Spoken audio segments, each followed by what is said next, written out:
Hello everyone, my name is Marguerite Tatsia and I'm the Bycatch Coordinator at the International Whaling Commission, and I'm going to give a brief presentation about our Bycatch Mitigation Initiative. Thank you very much for the opportunity to present today, and if you would like to contact me with any questions, I've included my email address in this slide and also the website on the IWC for our Bycatch pages. So I'd just like to start off with this slide, as I think it's an important reminder that bycatch is a global issue, and for cetaceans it is considered one of the most significant conservation threats for cetacean populations around the world. It can occur in almost every fishing gear and around the world wherever fisheries overlaps with cetacean presence. However, we do know that some gears are particularly problematic. So gill nets, for example, are known to be causing the highest amount of cetacean bycatch in comparison to other gears. There are many challenges associated with addressing cetacean bycatch globally. And one of the major ones are the knowledge gaps that we are faced with.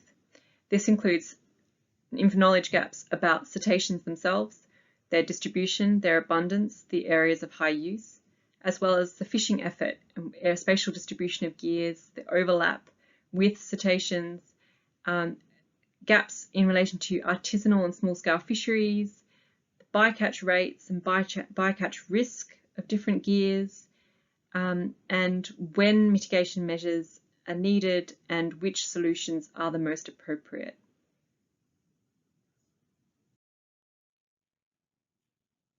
In relation to monitoring bycatch, there are challenges associated with the poor observer coverage in commercial vessels, for example, the difficulty to include observers on small-scale fishing vessels, which are often too small, or it's not feasible to have an observer on board due to a range of different reasons. In many cases, fishers are not always willing to have an observer or electronic monitoring on board. There's an expense associated with monitoring, and in general, where there is monitoring, there's a low level of reporting on bycatch to international bodies, for example. There are challenges in relation to mitigating and managing cetacean bycatch. The major one being that there are few effective technical solutions available. There are some solutions available for some fishing gears and some that are effective for some species, but there is no universal solution. For technical mitigation measures, it is also important that target fish catch is not effective. Otherwise, fishers will not be able to economically, it won't be economically feasible for fishers to use them.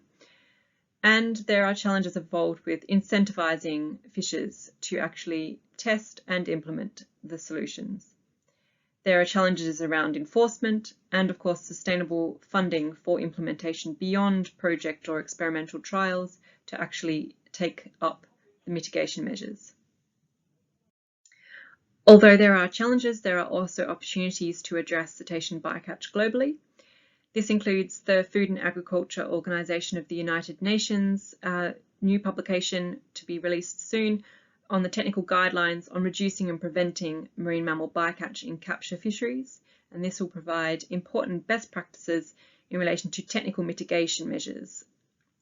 The regional fisheries management organisations, RFMOs, are also taking an increased interest in cetacean bycatch, and global projects such as the Common Oceans ABNJ Phase 2 Tuna Project will also hopefully include elements of cetacean bycatch and multi-taxa bycatch. Regional governments such as the European Union are also increasingly looking at this issue, and there are opportunities under the US Marine Mammal Protection Act import provisions which aim to reduce marine mammal bycatch associated with international commercial fishing operations by requiring foreign fisheries exporting fish and fish products to the US to have comparable standards in effectiveness. There are online platforms with best practices and information on technical mitigation, such as the Bycatch Management Information System and bycatch.org, And there are a number of international organisations that are heavily focused on cetacean bycatch or on bycatch in general. And of course, there are many different experts, institutions and projects working on this issue as well. In 2016, the IWC Commission endorsed the creation of the Bycatch Mitigation Initiative, or BMI, and this was in recognition of the important conservation issue posed by bycatch to cetacean populations around the world. At its heart, it aims to be a collaborative initiative and working at in a multidisciplinary manner and, where appropriate, across multi-taxa, as bycatch is not limited to cetaceans alone. We are structured in a way that we are going to be working both locally as well as regional and international levels, and we are looking to apply and export lessons learnt on the ground in different fisheries to fisheries and countries and to other countries around the world. We are looking to provide the tools and capacity building to countries to address cetacean bycatch and to build awareness on the need to address bycatch and the available solutions.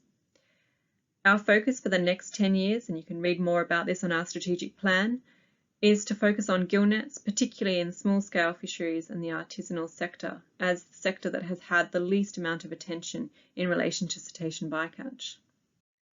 The Bycatch Mitigation Initiative draws upon the expertise of its expert panel. This multidisciplinary team includes geographers, cetacean specialists, economists, and fisheries technologists, just as an example.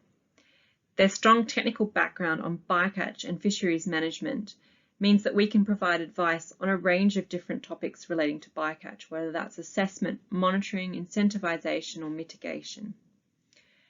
Their existing projects and collaborations give us a global network to learn from, and they are willing to assist countries in addressing their bycatch issues.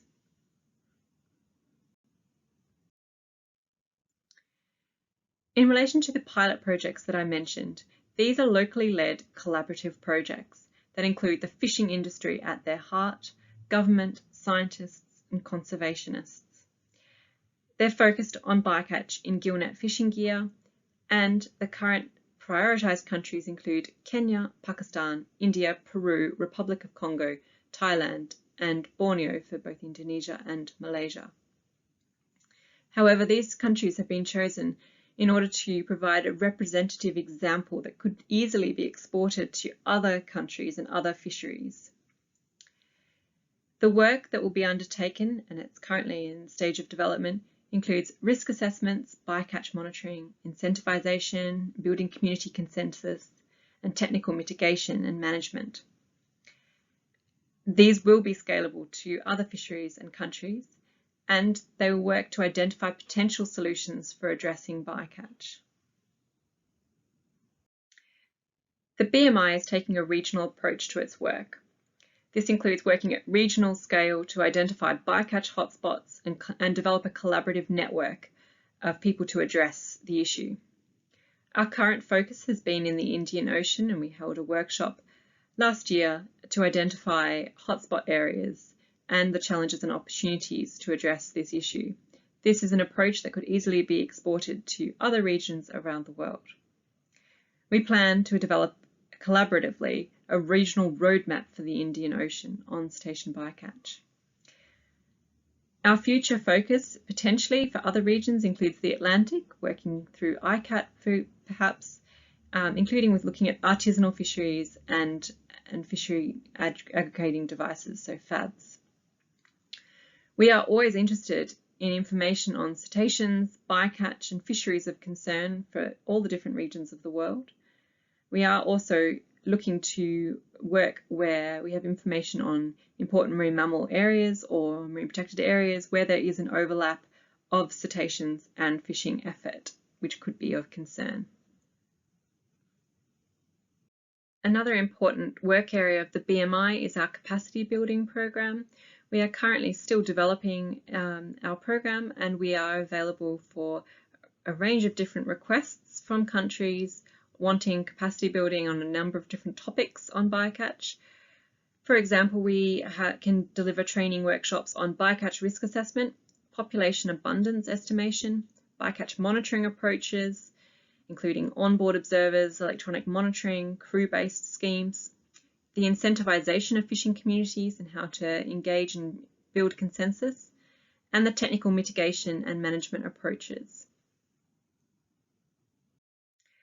So I hope this presentation has given you a general overview of the issue and also the plans of the Bycatch Mitigation Initiative. I'm very happy to be contacted with any questions, and I look forward to following this discussion. Thank you very much.